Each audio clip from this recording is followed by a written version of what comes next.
Why is teamwork important?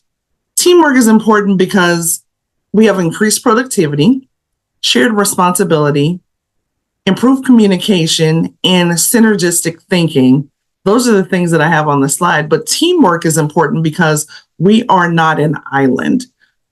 We all have our own special gifts and talents, but none of us are talented in all areas. So when we are able to collaborate with those on our team, we all bring strengths to the group. So teamwork is important because we are all able to bring different things of importance and value to the group in order for a project or a team or our work environment to be a success.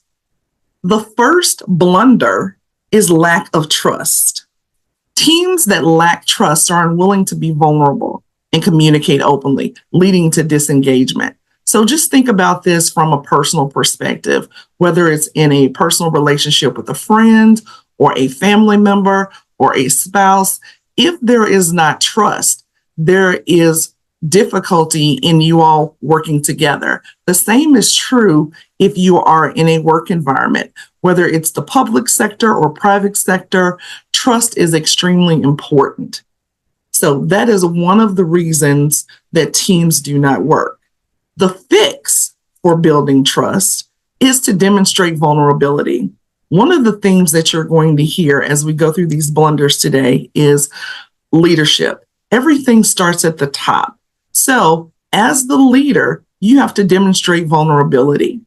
Also, you have to create a safe environment for the person to feel that they can trust you or to feel that they can trust their teammates. Also, encourage openness and honesty. And along with the encouragement, you also have to be open and honest. You have to share, you have to communicate. Facilitate team discussions.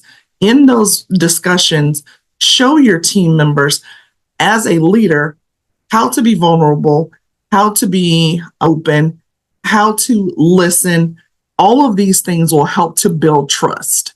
Also, model trustworthy behavior. That's the thing that I mentioned before. When I said you have to be vulnerable, you have to encourage openness and honesty. As a leader, you have to consistently demonstrate integrity, reliability, commitment. What you say is what you do. And then celebrate successes together. Recognize and celebrate the team accomplishments. This will foster a sense of shared pride and camaraderie.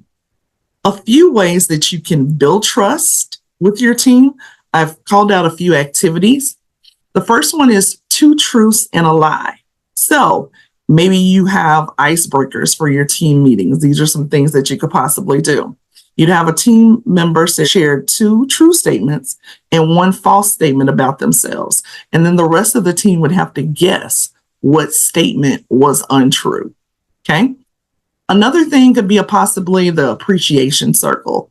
You could gather your team in a circle, and this can be done virtually or in person. And one by one, each person could share something about themselves. Okay. The feedback game also could be done in small groups. You could take turns providing constructive feedback. This is actually a very good one because some people don't know how to accept criticism. So this one is teaching them how to give and receive constructive feedback. And then the last one would be lifeline exercise. Team members draw a lifeline that highlights key events in their personal or professional lives. So they would literally take a piece of paper, draw a line, highlight a few moments on the timeline, and then share some things with the team to build and foster trust.